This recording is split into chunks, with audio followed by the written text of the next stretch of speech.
सत्संग का जो विषय है वो बहुत प्यारा विषय है।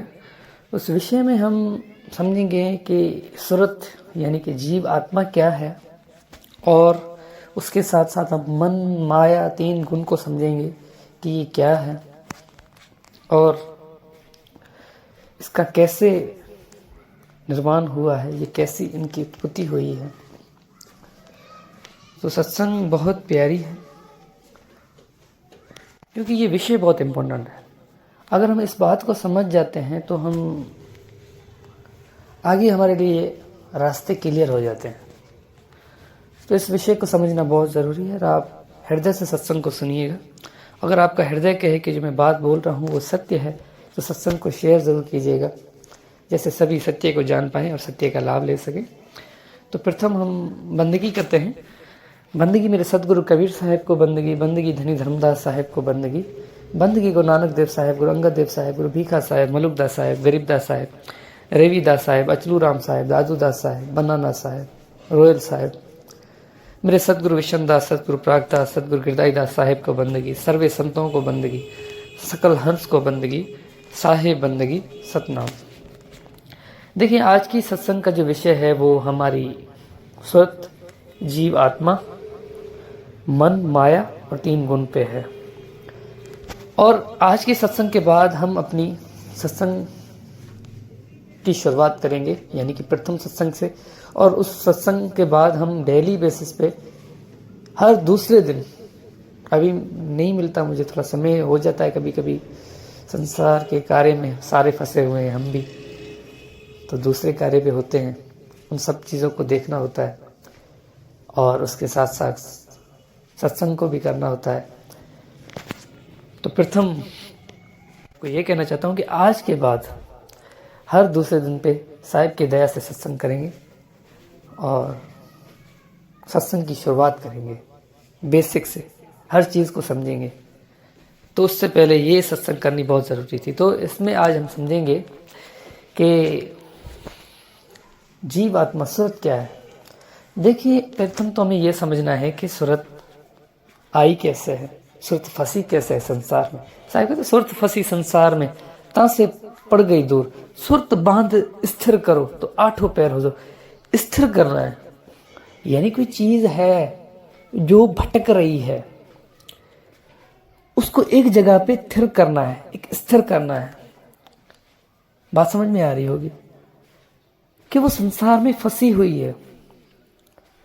जैसे आपने कहीं पे सुना होगा, मैं एक छोटा सा एग्जांपल देता हूं आपको समझाने के लिए। हमने कभी सुना होता है, बड़ों से भी या कहीं पे हम सुन लेते हैं, कहते हैं कि कोई मनुष्य किसी धुन में मगन होता है, यानी कि कभी कभी किसी धुन में चला जाता है या किसी ख्याल में चला जाता है, उसकी सूरत किसी जगह पे अड़ जाती है।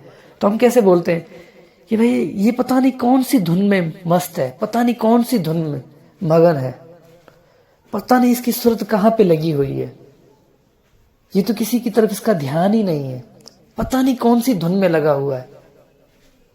आपको बात समझ में आ रही होगी। बस मैं इतना ही कहना चाहता हूं और आगे नहीं बताना चाहता कि क्या। अब समझने वाले के लिए इशारा ही काफी होता है, वो समझ जाता है सार को। तो इसी प्रकार सूरत जो है वो टूटी है उस सत्य से, अपने निज घर से, अपने निज स्वरूप से बिछड़ी है, क्योंकि उसे दूसरे की आस थी। वो चाहती थी कि मैं और संसार में कुछ और चीज देखूं। जैसे हम किसी घर में बैठे रहें और उस घर में बैठे बैठे बैठे कभी या हमारा हृदय कहे कि थोड़ा बाहर से चक्कर लगा के आ जाओ, देख के आऊं, और बाहर से चक्कर लगा के आने के चक्कर में वो अपना घर ही भूल जाए। फिर क्या होता है कि संसार वहीं पे हमें कोई ऐसा गुरु, ऐसा ज्ञानी, ऐसा सदगुरु जो उस घर से वाकिफ हो, जिसने उस घर को देखा है, जिसने उस घर को जाना है, वो हमें बताएगा कि तुम अपने असली निज घर को भूल गए हो, अपने स्वरूप को भूल गए हो, अपने आप को जानो। और वो हमें वहां पकड़ के अपने निज घर लेके जाता है और दिखाता है कि ये तुम्हारा घर है। कभी कभी बांह पकड़ने की जरूरत नहीं पड़ती, सैन ही काफी है। बांह पकड़ने का अर्थ है सैन। गुरु की सहन ही बाँ है, गुरु की विधि ही जो है उसकी बाएं हैं, उसी से आपको जो है ना वो प्रेरणा दे सकते हैं। तो इसी प्रकार सूरज जो है इस संसार में फंसी, और उस संसार में जैसे फंसी तो उसके ऊपर देखिए सूरज का स्वरूप क्या है, उसका अपने स्वरूप जैसा ही एक स्वरूप बना, उसका नाम मन है।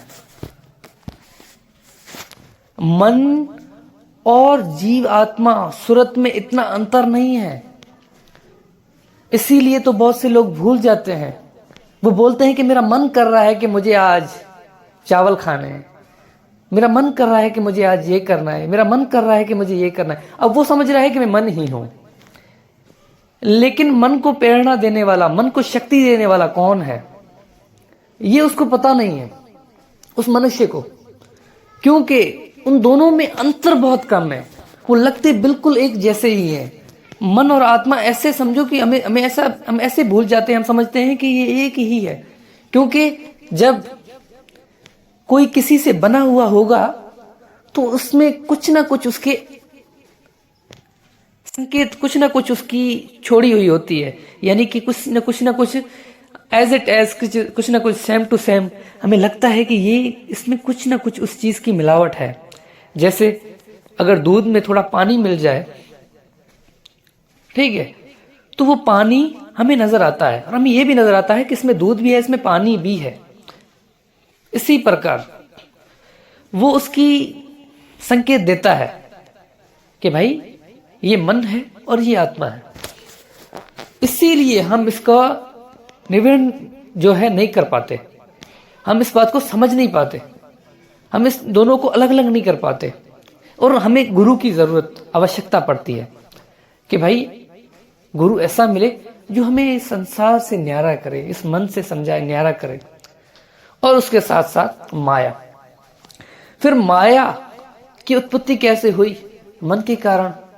मन ने सारे संसार की तकलीफ कर ली, सारे संसार को बनाया, संसार की उत्पत्ति की, और फिर उस संसार को चलाने के लिए उसने 3 कैटेगरीज बनाई, सतोगुण, रजोगुण, तमोगुण। ब्रह्मा, विष्णु और शिव, इन तीनों के हाथ में अपने काम सौंपे कि आप तीनों को इस संसार को चलाना है। एक को संसार की उत्पत्ति करनी है, एक को संसार की पालना, संसार को चलाना है, और एक को संसार को नाश करना है। और ये सारी चीजें हमारे अंदर भी है। मन यानी इच्छा, ख्वाहिश, और ख्वाहिश को बोलने वाली जो वायु आवाज है, जो हमारी ध्वनि है, ये माया। और जो कर्तव्य कर रहा है, जो काम कर रहा है, वो ब्रह्मा। जो काम को करते ही जा रहा है, उस काम में ऊंच नीच हो रही है, फिर भी उसको लेके चल रहा है। जैसे एक बच्चा उत्पन्न हो गया, वो ब्रह्मा जी के कारण, लेकिन उस बच्चे की जो परवरिश कर रहा है, जो उसको पाल रहा है, जो उसको संसार में सारे उसके कार्य पूरे कर रहा है, वो विष्णु। और जब उस बच्चे की डेथ होगी, जब वो संसार में जाएगा, त्यागेगा इस संसार को, वो अपने शिव जी। तो इसी प्रकार ये सारा खेल बना हुआ है, और कुछ भी नहीं है, और ज्यादा की बात है ही नहीं, ये थोड़ी सी बात है। अब इस सारे खेल को समझना है और सारे खेल से न्यारा होना है। सुरत फंसी संसार में, तां से पड़ गई दूर, सुरत बंद स्थिर करो तो आठे पर हुजूर। अब उस सुरत को स्थिर करना है जो इस सारे खेल में फंस गई है, जो अपने निज घर को भूल गई है। बस उसको अपने निज घर की सैन देनी है, उसको अपने निज घर का ज्ञान देना है, उसको समझाना है कि तुम यहाँ की नहीं हो, इसके बंधन में फंस गई हो, अब इस बंधन से तुम्हें मुक्त होना है, इससे न्यारा होना है, और अपने आप को जानो, अपने स्वरूप को जानो। और जब तक तुम अपने आप को, अपने स्वरूप को नहीं जानोगे, तब तक तुम कभी भी उस निज घर को नहीं जा पाओगी। अगर तुम अपने आप को मन समझोगी और मन के सारे कर्तव्य पूरे करते करते ये समझोगी कि मैंने अपने सारे कर्तव्य पूरे कर लिए, तो नहीं मेरे भाई, ऐसा नहीं है। मैं हमेशा कहता हूं कि संसार के कर्तव्य अलग है, लेकिन आपके कर्तव्य अलग हैं। हम संसार के गोल अचीव कर लेते हैं तो हम समझते हैं कि बस मैं अपनी जिंदगी के बस सब कुछ मैंने प्राप्त कर लिया। ऐसा नहीं है। वो तो आपने मन की इच्छाएं पूरी की, वो तो आपने शरीर की इच्छाएं पूरी की, लेकिन तो सत्संग को हम यहीं पे समाप्त करते हैं। और यही आपको बताना था कि भाई जीवन के सार को, सत्य को समझें और मन को ही सत्य ना माने। मन के कर्तव्य पूरे करते हम समझते हैं कि बस हमने उस परम को, सत्य को, अपने लक्ष्य को प्राप्त कर लिया। नहीं भाई, जीव आत्मा के अपने लक्ष्य हैं, जीव आत्मा का अपना भोजन है। आपने मन की इच्छाएं पूरी की, आपने शरीर की इच्छाएं पूरी की, लेकिन आत्मा की जो इच्छा है, आत्मा की जो इच्छा है, जो आप खुद हो, आपकी खुद की जो इच्छा है, वो आपने पूरी नहीं की। तो उससे पूरा करना है, यही मनुष्य जीवन का लक्ष्य है। तो यहीं पे हम अपने सत्संग को समाप्त करते हैं। आज के लिए बस इतना ही। साहिब बंदगी सतनाम।